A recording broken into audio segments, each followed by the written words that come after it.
Distinguished speakers, ladies and gentlemen, very good afternoon to all of you. I think people are slowly coming back after lunch. We hope we have more people coming back shortly. This is a very important session that we are coming into now for today's conference on business partnerships for climate action. Climate change is such a huge matter that is affecting all of us. I don't think any country can be exempted from climate change. And this is a huge responsibility for not only governments, but for also businesses. As our KSI is very much part of the SDG Alliance promoting the Sustainable Development Goals, we have always prioritized the SDG 13, which is climate action, climate change, and it is very useful to have this panel at today's conference and to have two experts in the field to share their valuable thoughts, experiences, and insights with us on how companies can successfully implement climate action. And if we look at SDG 17, which is fostering, promoting partnerships, that's the fundamental objective of this session, developing business partnership for climate action. So we have two speakers who will be sharing what they have been doing successfully over many years in addressing this challenge of climate change. We would start with Arina, the partner for climate change and sustainability in EY Consulting. I just mentioned to Arina over lunch just now that we are very fortunate. Every time when Arina comes and speaks at my event, we are able to hold it as a physical event. Many of our other events have gone virtual and have gone online over the last 1 year or so, but when Arina is present, we managed to get to meet physically. So thank you, Arina, for being able to join us again, and Arina will be sharing the framework that EY has been adopting and provide a very good framework for action on climate change. And then our next speaker is Mr. Ivan Tan, the country chair of Shell Malaysia. Ivan is a Malaysian, but who has worked in many countries, in Holland, in China, in UK as well, and Australia, New Zealand. And he brings a wealth of experience from Shell in not only managing at the corporate level, but down in Miri, where the main base of Shell is. So Ivan will be sharing with us what Shell has been implementing in the area of climate action and climate change. So as we have only two speakers for this session, we will have a little bit more time for both of them, where they can also share their slides, and we could have perhaps some time for questions and discussion at the end of their presentation. So to start with, my great honor and pleasure to invite Arina to share with us. Arina. Thank you, Tan Sri, and thank you, KSI, very much for this opportunity to share some of my experiences and what we're seeing in the market when it comes to successful business partnerships, when it comes to taking climate action. So I do have about 10 slides, not many, and I think it would be useful to help facilitate today's discussion. So maybe without further ado, we can actually get into the slides. Thanks, Jessica, for helping.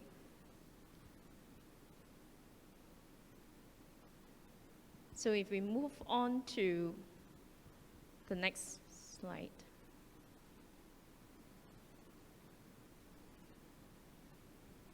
Yeah, if we go to the, this is just the disclaimer that these are the views of mine. So if we move on to, yeah. Oh, there's, okay, the next slide, please. Oh, yeah, I can. Oh, all right. Sorry. Okay. So I think first and foremost, I think just to give everyone an overview of what sustainability means in our current landscape, it's always good to look at mega trends. And why megatrends is important? Because we are in a very fast-paced landscape right now. And if we are not prepared of what's to come, it's as good as not having a clear business resilience or not even having a competitive advantage in your moving forward of your business. So if we look at the slide that you see on the screen, we actually do it within our EY Megatrend report, 3 tiering of time frame, the now, next, and the beyond. And this actually has already started to manifest differently in different jurisdictions and even in different sectors. Some are faster than others. But what we see, the common trends are very much the technology, the globalization. We have the Gen Z rising, and environment, when it comes to the focus on exponential climate impacts, that's already pressuring or impacting us in all ways. But let's not stop there, because I think the next we got to know what's happening in the next 5 to 10 years. We are seeing decarbonization, and what that means is large leading organizations are already setting net zero. And what this means is banks are already setting net zero. And when you say net zero, it means they're reducing emissions in their whole of value chain, including upstream, downstream, customers, suppliers. That's what's going to happen, ramping up in the next 5 to 10 years. Food by design, circular economy, remapping urbanization. One thing we note is when we talk about urbanization, now when we talk about climate action, we talk about stranded assets. All of us focuses a lot on coal plants, moving out from brown assets. But in reality, it's not just coal plants that will be stranded assets. Inefficient buildings, commercial buildings will also be stranded assets next if they don't have green element, energy efficiency, smart elements. And we've already seen this in other countries, including the likes of Singapore. Large organizations are shifting their operations to green building because they now need to report their emissions. So this is what we're seeing. Stranded assets is not just coal plants. Inefficient buildings is the next stranded assets. Now, we also talk about behavioral revolution, quantum innovation, geophysical transparency, synthetic biology. But moving ahead beyond 10 years, now that's where we're seeing another phase of transformation. We'll see global order. We'll see sustainable social contracts, whereby contracts, the way we are contracting, will all evolve. Similar like how now when you employ, there's a discussion of whether you do hybrid, work from home. Those are already the changing social contracts that you got to negotiate. So we are going to see a large shift again, firms and markets, a shift from neutral to net positive. So all of us talked about net zero, but who's talking about net positive? Net positive means as you run an organization, you're creating net positive value, not net zero. So that's going to happen in the beyond 10 years. And last but not least is priorities reconsidered for household and individuals. So these are just to give everyone a good view that these are the transformative in terms of timeframes. It will come earlier if we get it right. And if we get it right, as a nation, we will lead in the region or globally. So if we move on to the next slide here on the ESG agenda, now understanding the landscape, it all comes back down to breaking down what ESG means, because we know the megatrends, but how does it mean, what does it mean to the ESG? So if we look at the sustainable long-term value cut across environmental, social, and governance, there are a number of items under the environment, ecosystem that covers carbon emissions, energy efficiency, pollution, not forgetting waste management, biodiversity loss that will threaten food security as well, and the interconnectedness to social inclusiveness, which is where you see that it's not just stranded assets or coal power plants that will be stranded assets. What about the stranded workforce? Employees who are working in coal plants, what happens to them? Stranded workforce. Now, so social inclusiveness is really understand the interconnectedness and having a very targeted ecosystem, whole of ecosystem solutions in the transition journey. So here we also looked at labor relations, diversity. When we talk about diversity, I think one thing I mentioned in the recent forum for United Nations Women, we have issues of labor shortages, talent shortages. We're in a war for talent. But think about it, when we had the the movement control order in the last two years, a lot of mothers exceed workforce to go back and take care of children at home. They are also the potential workforce. Unemployment rate was about 5%, but women unemployment rate was 15%. And here we are saying that we have labor shortages, talent shortages. So the solutions are in front of us. Question is, how do we drive coordinated whole of system solutions again? So other than that, we talked about safety, and there are human rights, product safety, community engagement, supply chain management. What I wanted to outline here is handling ESG is going to be a business as usual. What's going to be next after you master on ESG is your supply chain management. How do you rally the impact in the value chain? That will be the advancement of ESG.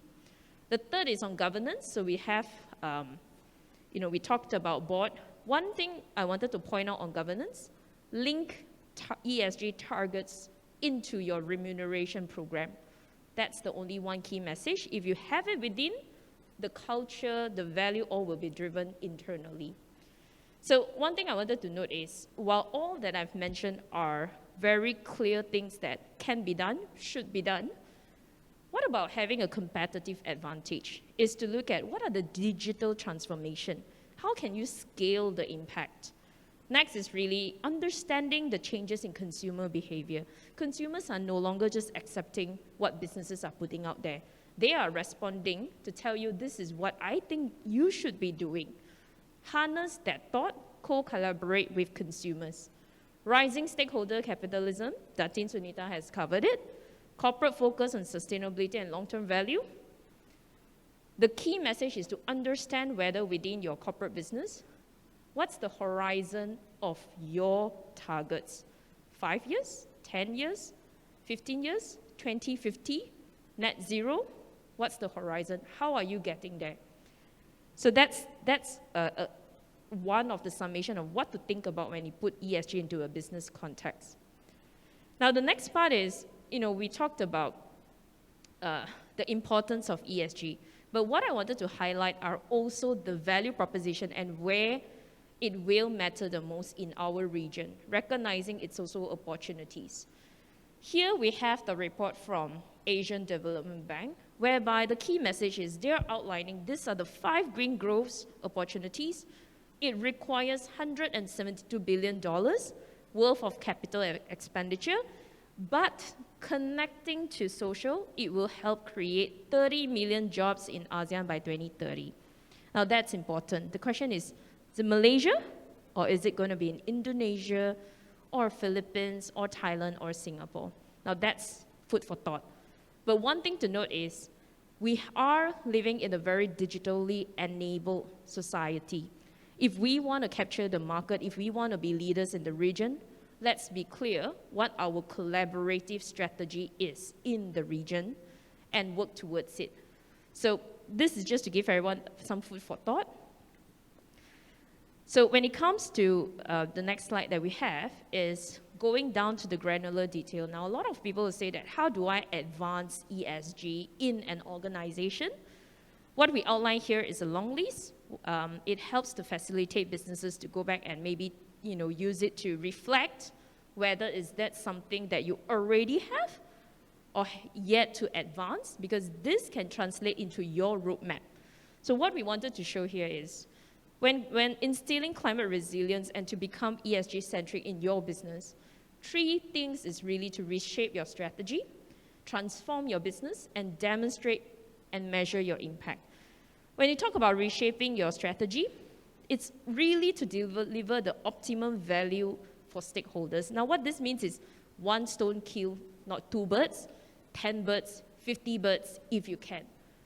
What needs to be done is to understand what are the purpose of your business, how are you going to assess and prioritize what your stakeholders are asking, how do you develop capital allocation.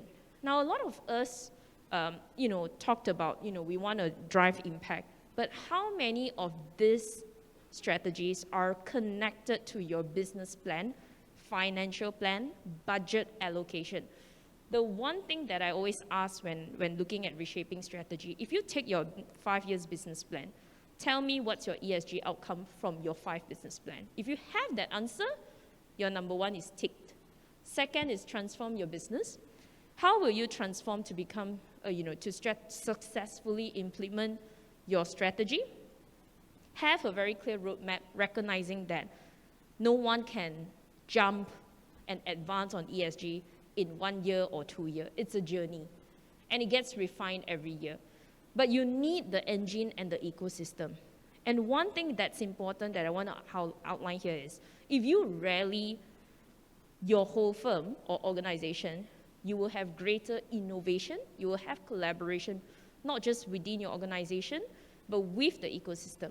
But if sustainability or ESG is relegated to just risk, reporting, CFO, one function, you have set yourself a very clear limitation from the start. So transformation, business transformation, ideally you should have your full C-suites lining up together, working as a team to actually drive the implementation. Everyone has a role to play within your organization. Last but not least is demonstrate and measure the impact. Consider how effective are your stakeholder engagement. What we've seen a lot of organizations, they put out very detailed sustainability report. But the question that I ask is, what are your external stakeholder engagement platforms? Have you reported their views, and have they agreed with your views of their concerns? And if you're going to advance, what is the value you've created for them? Is it measurable? So those are the focus things to look at when you look at a sustainability report. Value created for stakeholders. So this slide just sums up, when we mention rallying the whole of organization, everyone has a clear question that they would be asking. The board would be to understand whether the long-term value to stakeholders are being delivered. CEO, is the current business model able to create positive value for all stakeholders? Holistic view. CFO, because they safeguard financial, how is this going to enhance financial performance? Chief Operating Officer is on efficiency, considering the resources across our operations. Now, one case example that I've seen that has happened, Malaysia airport. Everyone is familiar with the lockdown. Suddenly, flights can't take off.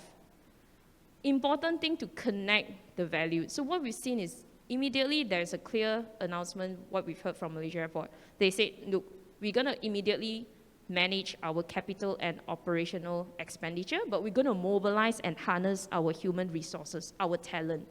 There are things that we can do, and it's no longer just financial, but your workforce resources. That kind of COO connectedness is something that we've seen a few organizations deploy if they are very clear in how they drive value creation. Chief Strategy Officer is really focusing on how ESG create competitive advantage.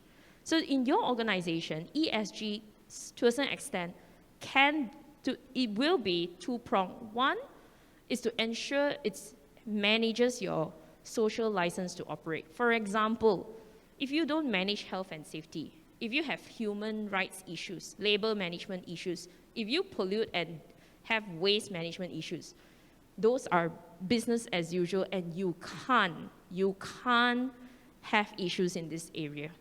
These are your burning platforms. But if you talk about competitive advantage, these are all not, it may not take you far away. But understanding the competitive advantage is, what's your strength? What's so unique about your ESG strategy and your gameplay? That is the competitive advantage that the Chief Strategy Officer are all focusing on next. Chief Risk Officer is really to understand how resilient it is from the flood that has happened in Malaysia twice last year. Early of the year, end of the year last year. How resilient is businesses? How much damages? What are the mitigation, or what are the adaptation that needs to happen? These are the focus of your Chief Risk Officers. So if we go on to the next slide, this is just to give everyone a view that we talked about organization, but organization alone would have challenges if it's not working together with the regulators, the government, consumers, financial institutions. Mr. Feroz talked about financial. Your banks are going to come after you and ask about your ESG performance. That's true. It has started because banks have started adopting value-based intermediation, sectorial guides. A lot of the banks are this year implementing on their onboarding of new clients. In the next few months, they're going to review existing clients. So it's coming this year, not next year, not 5 years later. When you talk about the regulators, they have come up with the plan, our aspiration, and we talked about the voluntary carbon market, we talk about emission trading scheme, carbon pricing, those are going to come. What are the businesses' role in coordinating that discussion and preparing for it? That is something that everyone would need to now come together to play the part to drive this. So it's very important to understand, even when we talk about carbon tax, the key challenge of carbon tax is what will be used from the carbon tax, the amount that the government tax. How is it going to help disaster management plans, incentivize green projects? These are the feedback loop that needs to circle and help businesses to say that if you go into business plans that's green, it will help you to make profit because it's the right thing to do, because you have the right taxonomy in place. So this is the partnership that all of us are seeking for, and we should play a role to discuss on this kind of partnership. So one thing I wanted to give as a takeaway is the last two slides. Now, we talked a lot about ESG. We talked about what businesses can do. But this slide here outlines that in order to drive climate action, you can't run away from measuring emissions. And when we talk about emissions, it's not just your tenaga bills. It's not just about the diesel your company use. It's about the emission of your value chain. Why? Have a look at this slide and you can see this is an example of a supply chain flow of a manufacturing company. For easy context, if carbon tax kicks in, do you know where the significant costs would be in your supply chain? These are the things that businesses now need to ask themselves. Are you resilient against carbon pricing, carbon taxonomy? Having clarity of emissions will give you a good advantage to know. Now, one thing I want to outline here is, if we look in our region, Singapore already implemented carbon tax in 2019, $5 per ton.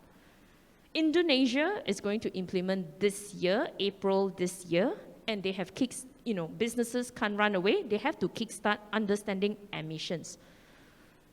Where do we stand in the region if we do not prepare for this? Do we now wait for regulation, or do we now need to prepare because your competitor in the neighboring country has started?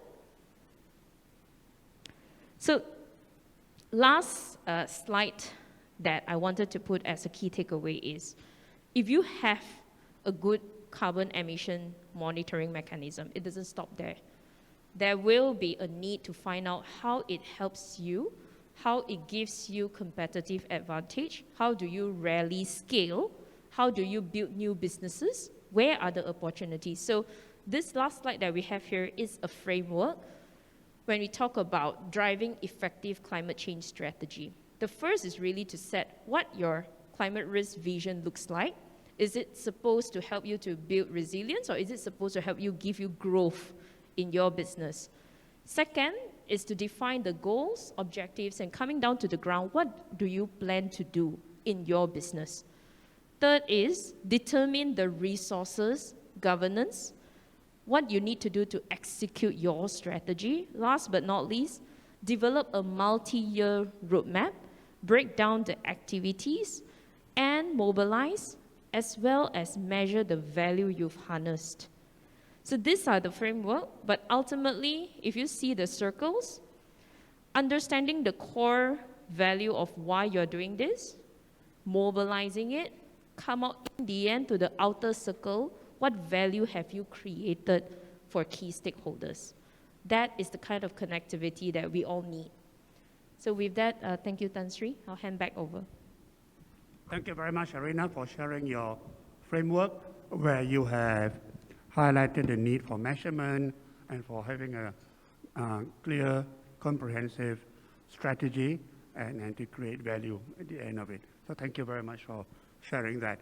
May I now invite Ivan, the chairman of Shell, to share with us your views. I might remove my mic. I might remove my mask. If you both keep yours on, I think we will be pushing the boundaries of what's allowable, I hope. Yeah. Thanks everyone for the opportunity to be part of the summit today, but also as a part of this session this afternoon. The topic of the session is business partnership for climate action, and it's easy to be reminded of a proverb that if you want to go fast with something, you go alone. But if you want to go far with something, then you go together. Now, with climate change, unfortunately, we don't have the luxury of time, and we're going to need to go very far. So what it's going to really need is partnerships like never before, so that we can go far as quickly as we can.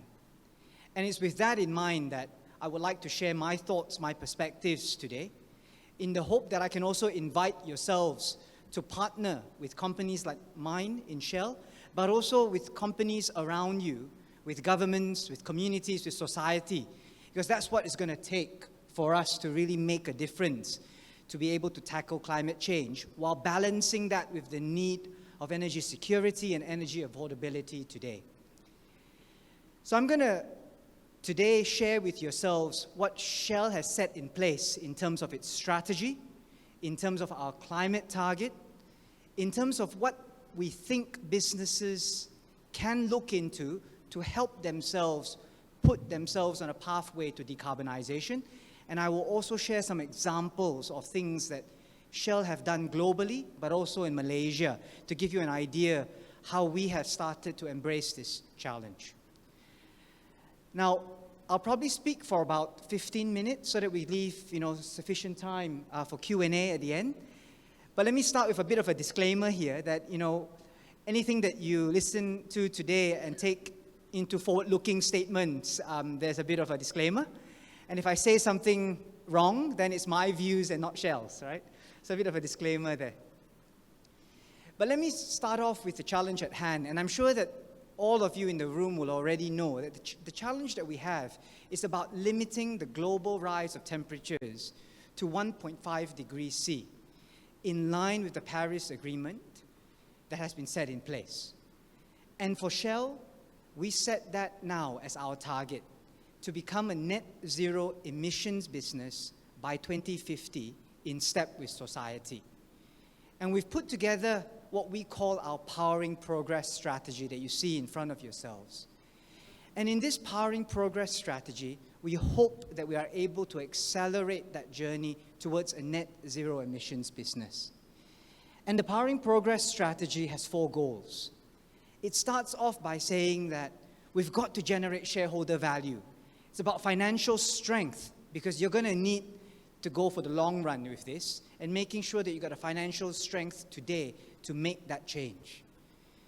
And as you do that, our goals of respecting nature, it's about ensuring that we've got respect for it in terms of biodiversity, in the way that we actually treat the environment, how we manage waste. If we look at powering lives, it's about providing energy through the products and services that we have today for society today, and ensuring that we're inclusive as a community, and ensuring that any transition is just for every community that we work and operate in. And last but not least, it's about achieving net zero emissions. So that's our Powering Progress strategy with its 4 goals, and it's informed and guided by our core values of honesty, integrity, and respect, but also a focus on safety because of the type of work that we undertake.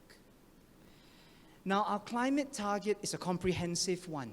You would have heard Arina speak to just now that, this can be a topic that is quite new. The vocabulary around it, I had to learn. You know, when I joined the industry 20 years ago, we didn't really talk about climate the way we do today. So I've had to upskill my own vocabulary about this. And our target is one where we believe that we are looking at it comprehensively.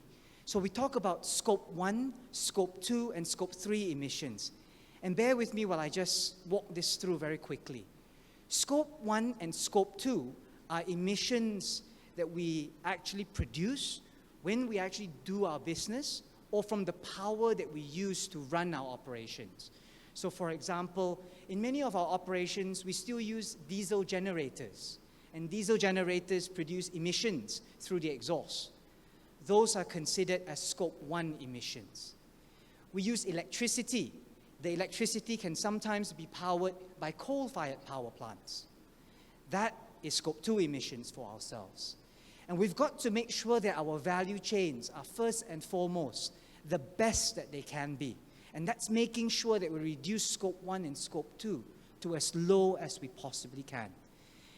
But if you look at the chart that you see in front of yourselves, Scope 1 and Scope 2 only comprise of about 10% of our total emissions.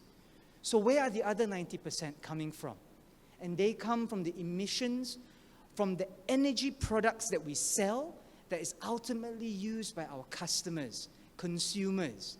For example, in the aviation industry, in the shipping industry, on the roads with our cars, where the use of the energy products are combusted to generate power that are used to run those vehicles, to make other products like steel, like cement. And that is Scope 3 emissions. Now you see two different kinds of Scope 3 emissions. One from the products that we actually produce and sell, but also we're a trading arm as well. And we buy products from others that produce it and sell it on. And we consider those to also be our Scope 3 emissions. So you can see that the problem now is actually a pretty significant one that we cannot solve alone, but requires partnership and collaboration with our partners, with our customers, with the consumers, with society at large. So if I were to talk about the intensive collaboration that we need, we are talking about sector by sector. We need to work together. We are a supplier of energy products, and we need to work with the aviation sector. We need to work with the electronics sector. We need to work with the shipping sector to ensure and we understand a decarbonization pathway that can make sense for each one of these companies.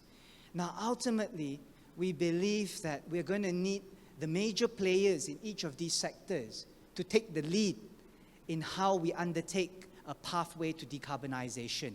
And we want to work together with yourselves. Now, globally, we have already set up a collaboration arrangement with Amazon Air for the supply of 6 million gallons of sustainable aviation fuels. Those are, substitutes for the jet fuels we use today. And the sustainable aviation fuels are made of agricultural waste products that are blended into current energy products you get from oil and gas. And that is a more sustainable aviation fuel that is of low carbon intensity. We have also put together a collaboration agreement with Microsoft globally, where we're going to supply them electricity from renewable sources like wind and solar. And in doing so, we help Microsoft achieve their target of generating electricity 100% from renewable sources by 2025. So for companies, the three things that we believe companies can do today is, number one, really look at energy efficiency. Because what we need to do is really reduce our consumption first. Once we understand the level of energy we now need to use, we can look at changing the mix to lower carbon energy products, moving away from the traditional oil, gas, and coal today to more sustainable products, lower energy ones, like hydrogen, like sustainable aviation fuels, biofuels, renewable electricity sources like solar and wind, hydroelectricity. And finally, For the remaining emissions that we are not able to avoid, we look at means to offset that, either through conservation projects with our forests or looking at carbon capture and storage. So those are some ideas around how companies can take on the challenge of putting together a decarbonization pathway. And we need to work together with yourselves as energy producers, as well as energy users, together with the government, with the right policies and incentives that can really help us all get to a carbon neutral economy. And that's a great segue to what we have done here in Malaysia last year. In July 2021, Shell in Malaysia worked very closely with our stakeholders in many of the government agencies to put together a bit of a scenario, or what we call a story, of what the world could look like, a world of a carbon neutral future for Malaysia. We used modeling from our Shell Sky scenarios that's recognized globally, together with the World Energy Model, and looked at a specific case for Malaysia. And we did this because we felt that we needed to create the level of awareness, but also encourage a debate about this. We were very, very grateful to be able to, through the British Malaysia Chamber of Commerce, but also through the CEO Action Network, to engage various ministries in government. And one of the key things that we hear resoundingly from government is that we need companies to help to create awareness with society, with communities, with companies, and lead in that front. And hopefully that, we put out there a challenge. And in this particular scenario, we said that the story is that by 2065, Malaysia can become a carbon neutral future. Again, this was based on work that started from 2018, 2019. It was really gratifying to see, as part of COP26 last year, that our government already said that actually we can go faster. And they've already set an aspiration of 2050. And I think that's the type of ambition setting that we hope governments, together with companies, are going to start to put traction to and really go after it. And we want to partner with yourselves to get there. Now, if I look at the scenario that we put forward of what the world could look like in 2065, and I emphasize, it's one scenario of what it could look like. But we believe that in any scenario, you're going to probably need 5 levers. The first lever is carbon pricing. Arina also talked to that.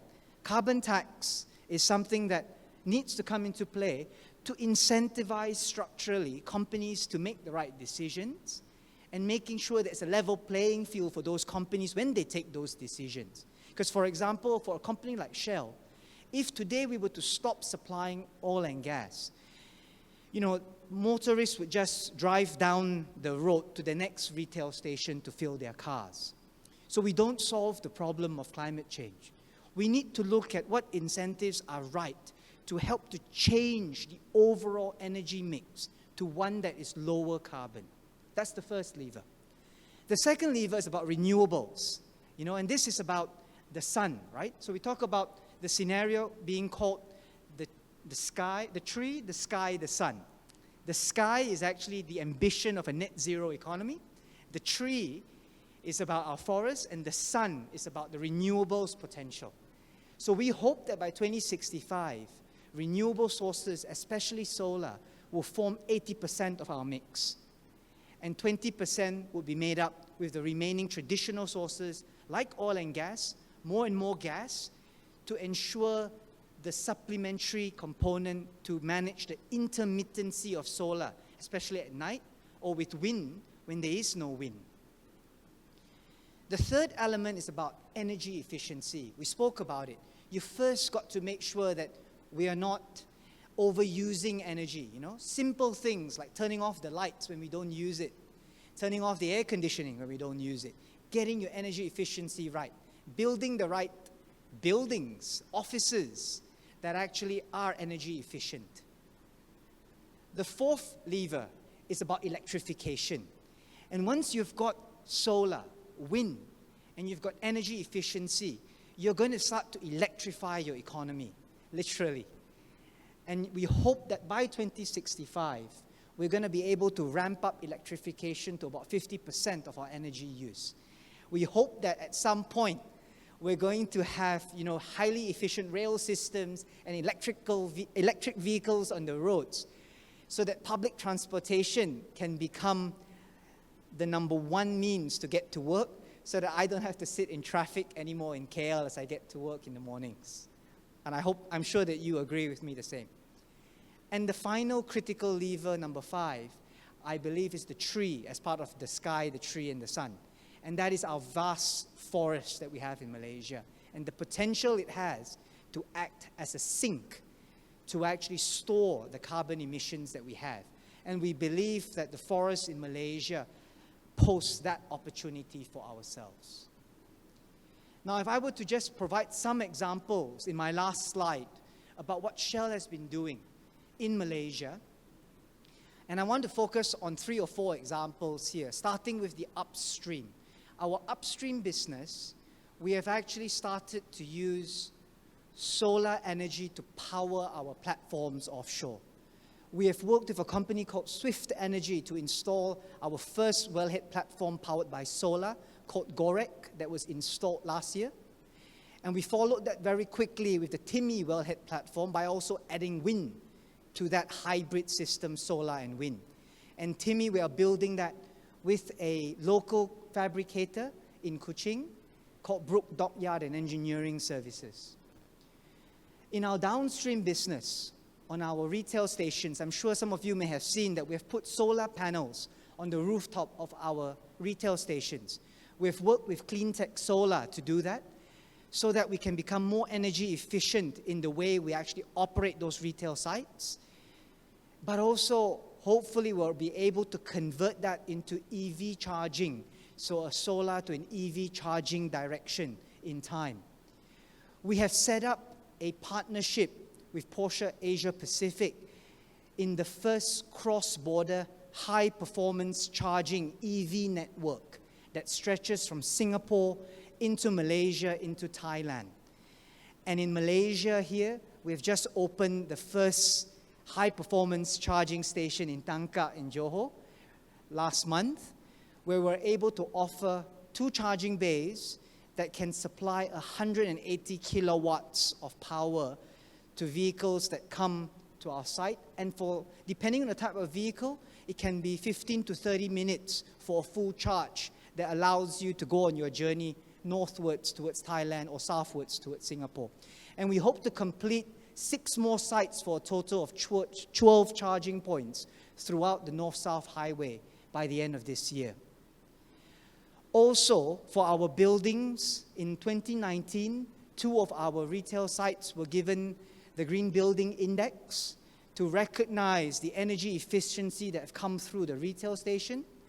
And last year, one of our retail sites, the Mint Hotel retail site, was afforded the provisional gold standard for building efficiency with the way we actually harvest rainwater as well and the way we efficiently manage the site. Last but not least, maybe to highlight a carbon capture and storage opportunity that we signed between Shell in Sarawak with Petronas, our regulator for the upstream. And this is an example of how we would manage the carbon dioxide emissions that come from our areas of our business that cannot be avoided. So you would take the CO2, capture it, and then store it. Now, this allows us to have an upstream portfolio that's much more carbon resilient, but also the same storage sites, likely offshore waters, can be used by local and regional manufacturing companies to actually store their carbon as well.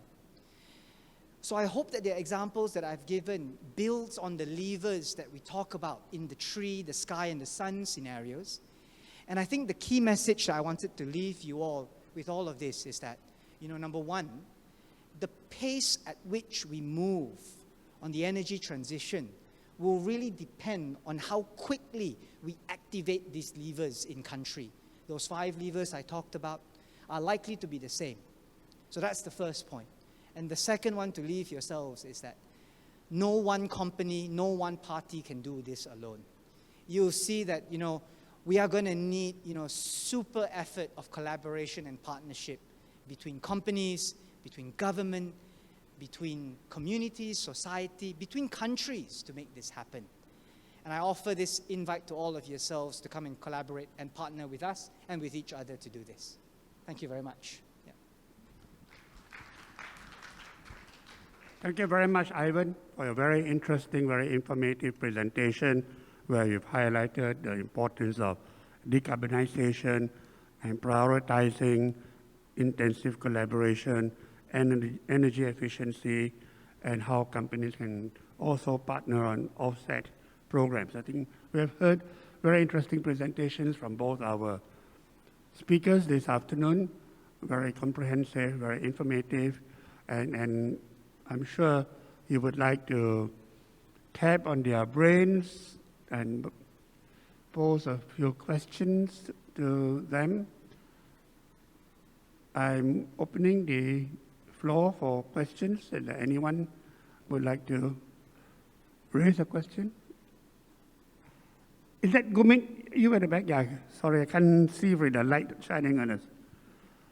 Gumit is our all-time environmentalist in KL. Gurmeet Singh from Saddam. I'm just very cynical of the claim by the oil major of the wonderful things that they're doing, because the past record has shown all the oil majors have fought hard, tooth and nail, to sabotage the work of the UNFCCC. So I'm just wondering what this change of heart is. And I'm also wondering, why are you still pushing for CCS when there's no workable model in the whole world that has proven CCS as viable, economically viable, and can lock the carbon into the thing? And then the other thing you're talking about is all this carbon pricing. You know, as an environmentalist, I'm really upset about the commoditizing of the environment. How can you use the market mechanism thing to solve an environmental problem when there are more fundamental issues at stake? It's like trading off things. And the way carbon markets have worked in this part of the world, clean development mechanism, was nothing but the North trying to exploit the South to give them the carbon credit so that they don't have to reduce the emission. How is your carbon pricing going to be any different from that? I'm really upset and not at all convinced by your arguments. Thank you, Gumit. Would you like to answer that? Yeah, no, thanks, Tan Sri. Thanks, Gumit, for the question. And it, you know, I recognize the sentiments that you have put forward today. You know, I think at the end of the day, I don't know the reference point and the examples that you may have, Gumit, to have that impression and that perception. But I certainly fundamentally believe that there's a role for everyone to play in ensuring that we tackle this in a holistic way.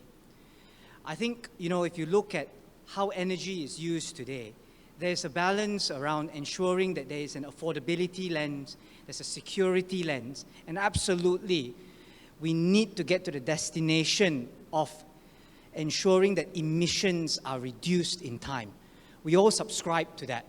And I think it's about ensuring now, how do we manage this pace in a just way so that all parts of the world can do this correctly. And there are countries that are going to have to move faster than others to actually get there. And I know that, you know, in many parts of the world, that transition is happening at a much faster pace. But there are also countries that, understandably, will have to pace themselves more gradually around this. Now, I think, you know, the way we see it in Shell is that, you know, we will need to work together with customers, with consumers of the products to help to decarbonize their consumption too. This is not going to happen overnight. How we got here at this point in time, you know, we can debate that. But what we know now is that we need to look into the future. And what we believe is that into the future, there are three things that we need to work through. We need to reduce energy consumption to make sure that efficiency is there.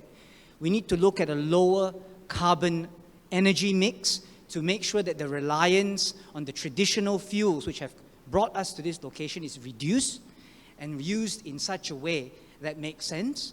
And then thirdly, for the emissions that we cannot anymore reduce or avoid because of other factors, then we need to find ways to offset that or store that. I understand your point about the forest, but we believe that the forest is one way of nature's way of helping us to manage this overall mix. We've probably got the balance wrong as human beings in the world, but we know that we've got to get the balance right moving forward. In terms of carbon capture and storage, I think this, to be fair, is a technology that we are all trying to make work. It is one means, not the panacea, but it is one tool in the mix that we have to invest in to understand whether it can help us to achieve our end goal or not. There are pilots around the world, in Canada, in Australia, in Europe, in the UK and Holland, where governments in the UK and Holland are putting investment funding in order to try to make that work as well, because they too believe it's one tool in the toolkit. So I think, I believe that, like I said, I think this is going to need all of us to come together. I respect your views, of course, but I also have my views around how we can all work together to get us to that destination. Thanks, Gurmeet. Thanks, Tan Sri. Thank you very much. I very much echo Ivan's view. I think going forward, we need to foster greater partnership, the tripartite partnership between government, business, and civil society, if we are ever going to achieve any meaningful result. It cannot just be civil society plugging away at business, and it cannot be just business going about doing work as usual. So I think the stronger collaboration, which Ivan has mentioned earlier, the partnership is very key to move forward and to achieve the results that we all want. Is there another question? A question for Arina? I think Arina has shared very interesting framework. Yes, please. Hi, hi, I'm Adrian from WWF Malaysia. So just a quick question here. In the past, a lot of corporates have made commitments on zero deforestation policies. I think it started in 2010, and the commitments have stretched to 2020, and we know that most of the companies have actually failed to meet those commitments. And the latest trend, I would say, it's on net zero commitments. And a study just literally published this month states that most of the top 250 companies, the 25 companies that are part of the top 250 companies in the world are failing to meet those targets, and they are not on the way, not even close to achieving the targets that they have set. So I believe that those companies actually have in-depth strategies, as pointed out by Ms. Arina earlier. They are large companies, really big companies with a dedicated team, lots of really dedicated persons, as well as consultants to come up with the strategies, and as well as partnerships that they have built along the way to try to get towards those commitments. So my question is, do you have any insights on why are they failing at this point, either internally or their partnerships, and what can be done? Thanks. Thanks WWF for that question. It's a very, very on-point questions about, what is the biggest challenge, especially preemptive companies who wants to set net zero. How do you set strategies that you don't set yourself to fail? That's the question. I think the very first thing I want to outline is when it comes to net zero, it's usually linked with science-based targets. And if you follow science-based targets, you need to have emissions measurement and calculation, as I mentioned, not just on scope 1, scope 2, but scope 3. Now, scope 3 emissions is very much covering your upstream and your downstream, your supply chain and your customers' consideration. Now, most organizations are kickstarting to calculate, but there are 15 categories for scope 3 emissions. It's as good as you telling your suppliers and your customers all to give you the emissions number and start working with them to reduce their emissions as well. Otherwise, you will not meet science-based targets net zero by 2050. So you are right in a sense when this report outlines that companies are still not on track to meet. It is mostly because the whole of ecosystem have not moved. Having your company move alone is no longer sufficient. So what we are seeing is, I give you an example of best practices because I would prefer to share what we observe are working well in other jurisdictions. So what we've seen is when other organizations or other countries or jurisdictions come together as a whole ecosystem, we've seen in Canada, 6th largest Canada bank committed to net zero banking by 2050, science-based targets aligned with pathways. So this saying that we as a banking ecosystem now need to move together, not just one bank, two bank, but everyone needs to come together and say that, look, if Bank A, Bank B, Bank C is going to move on this trajectory, they're going to find the solutions, they're going to come together, they're going to tell the likes of the corporates, whether you're in palm oil plantation, whether you're in oil and gas, 6 banks are going to come together and tell you, you need this, you got to do this. It's not one bank, two bank. The whole of ecosystem is asking. Now, the other example I want to share is China, to watch out for. People Bank of China, what they've done, because people were choking from pollution. It's no longer just, a nice to have. It's a need to have, pressure to have. So what they have done is, last year they've launched their carbon emission reduction facility, and focus is really for the central bank, the People Bank of China, to use their monetary policy and instrument to provide 60% of loan principal made by financial institutions, 1-year lending rate of 1.75%.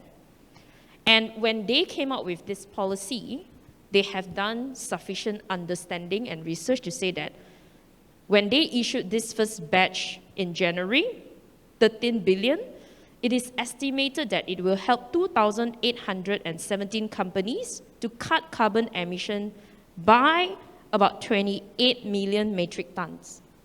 This is impacting over 2,000 companies. But they are deploying it, and they are saying that if your project is going to reduce emissions, you will qualify for lower interest rate funding. This is where the government policies will come in and support.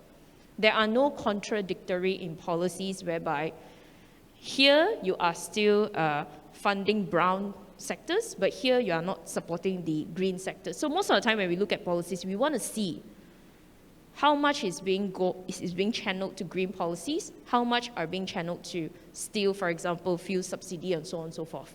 So these are contexts that we have to be very clear why companies can't do it alone. Because you can't have company competing when the policies are not enabling. So one thing I wanted to outline is, yes, companies, it's a challenge for business, it's a struggle for business, because now you have to demonstrate a lot of things to make sure you're on the journey to transition. But what are the enablers? Who are the ecosystem? What are the incentives?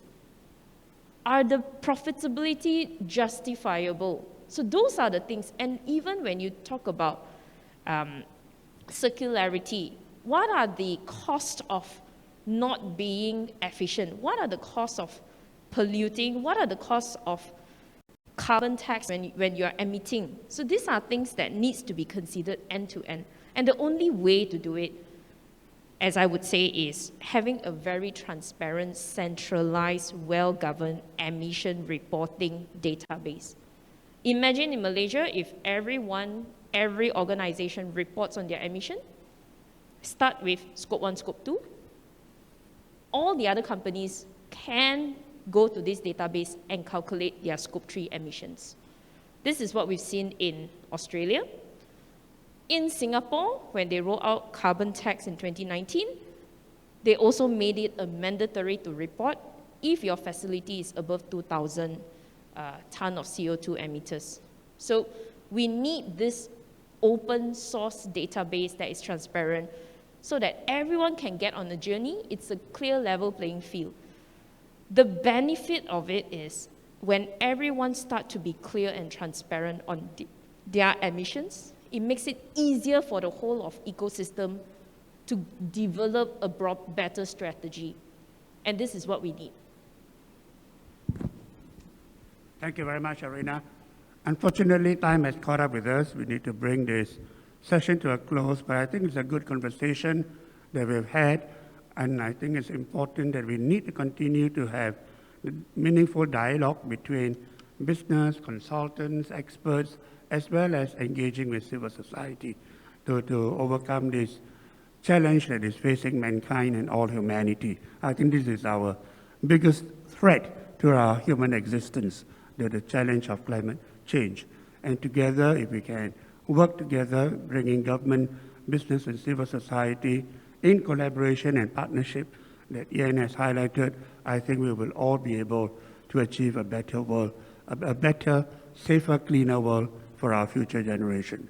So please join with me to thank our two great speakers for sharing their thoughts and insights with us. Thank you very much.